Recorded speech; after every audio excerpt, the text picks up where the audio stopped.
Okay, hello everyone. So I'm Mr. Sherman Lee.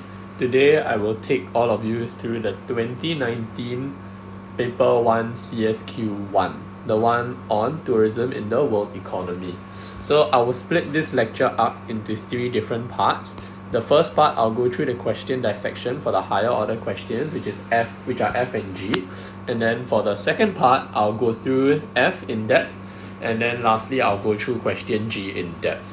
Okay, so when we look at this CSQ, right, before I even read the extracts, I want to look at what the questions require from us. So, normally we would look through A, B, C, D, E, the different lower order thinking questions as well, and look at what they require. But because today I'm focusing on these two questions, I will show you how we will dissect these questions first to think about what we require from the extracts. It's actually very important to read the questions before reading the extracts, for the very simple reason that if you have no idea what the questions in the CSQ are looking for, when you read the extracts, you do not know what to look out for. Okay, so let me dissect question F first.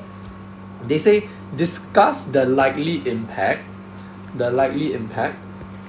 on the macro economy in a country such as France of significant additional government expenditure on measures aimed to reduce the likelihood of terrorist incidents. So before I even read the extracts, right, when I break this down, okay, so we'll change the question a bit. Instead of 9 marks, because it's no longer in your syllabus, we'll change it to 8 marks. So 6 marks for content and 2 marks for evaluation. So when they say discuss the likely impact, right, I know straight away that this I will have to have maybe a positive impact and a negative impact. Why?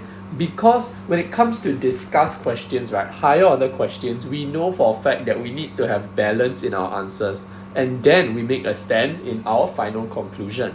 So I'll write a positive impact and a negative impact. So straight away I know my key argument 1 and my key argument 2 are very clear. I just need to find one positive impact and one negative impact.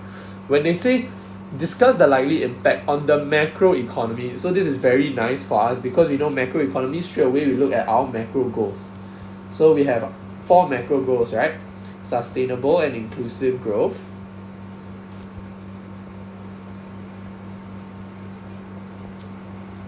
low unemployment, price stability,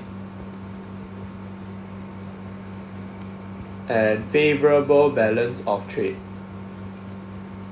So the good thing about this, right, is they want us to discuss the likely impact on the macro economy, which means that from the get-go we already know that the end points of our key arguments 1 and key arguments 2 have to be on the macro economy. In a country such as France, so they are giving us the context of significant additional government expenditure. So when you see government expenditure, straight away, right, you need to realize that this is referring to G, as in the G in AD equals CIG X minus M is this G. So we know that this increase in government expenditure will straight away lead to an increase in AD on measures aimed to reduce the likelihood of terrorist incidents. So they tell us here, right, that the purpose of this increased government expenditure is to reduce the likelihood of terrorist incidents of increased G. So when I have increased G, right, you must identify that it actually links to an increase in AD, but most importantly, right, this is actually an example of your expansionary fiscal policy.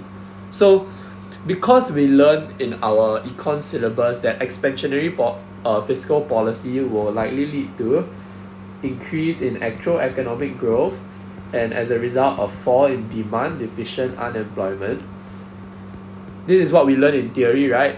And we see that what we learn in theory actually answers the question. So straight away I'm a little bit happy because I know that the question is testing me something that I have already revised for. Okay, so I will look into the question more in detail later, but this is question as question dissection. So I know that I will need to look out for impacts of EFP in a country like France. the next question, for question G, the 10-mark question, right? They say discuss the view that the best ways for government to minimize the effects of negative externalities arising from increased inbound tourism is to impose an indirect tax on all tourist expenditure. So first we need to break it down. We know content marks is 7 and we know evaluation marks are 3. We know, so they give us the market failure over here, right? The market failure over here.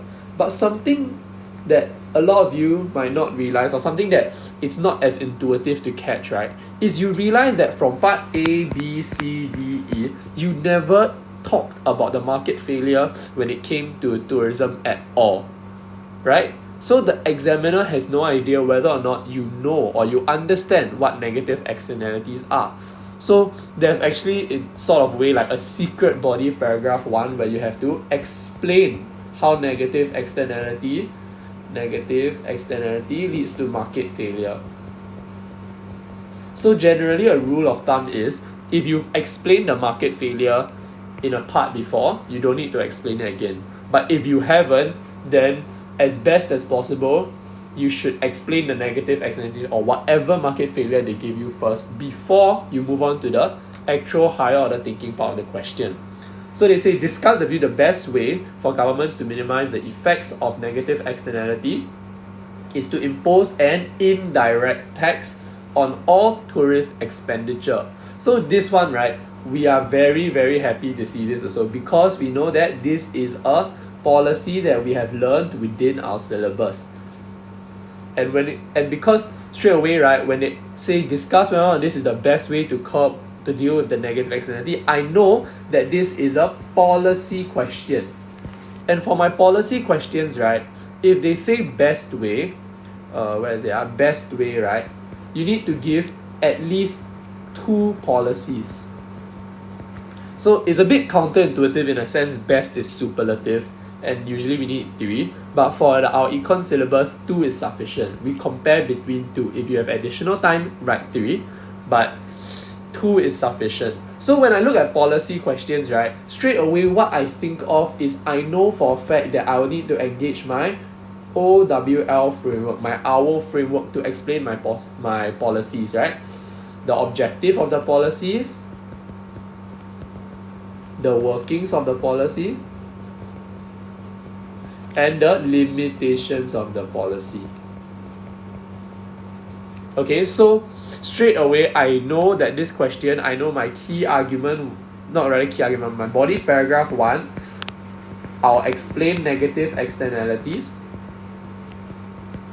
Body paragraph 2, I will explain indirect tax. And body paragraph 3, I will explain one other policy to deal with negative externalities.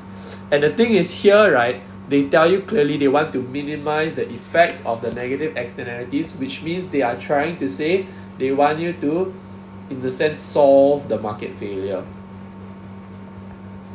Okay, so at first glance, right, we already know what our 2 higher order thinking questions want from us, and we can really craft out an idea of what we want to write before we even read the extracts. We're just looking for the extracts to find maybe more contextual clues about what fronts or what other ways there are to deal with negative externalities. So a rule of thumb is, when you look through the extracts, right, if the extracts given by Cambridge give you one other policy, use the policy that is given by Cambridge. If nothing is written, then you can be a little more creative and use what you want. But read the extracts and really read them closely and see if Cambridge have given any hints of the policy of choice that they may want you to engage in your arguments. So that's all for the question dissection portion of the lecture.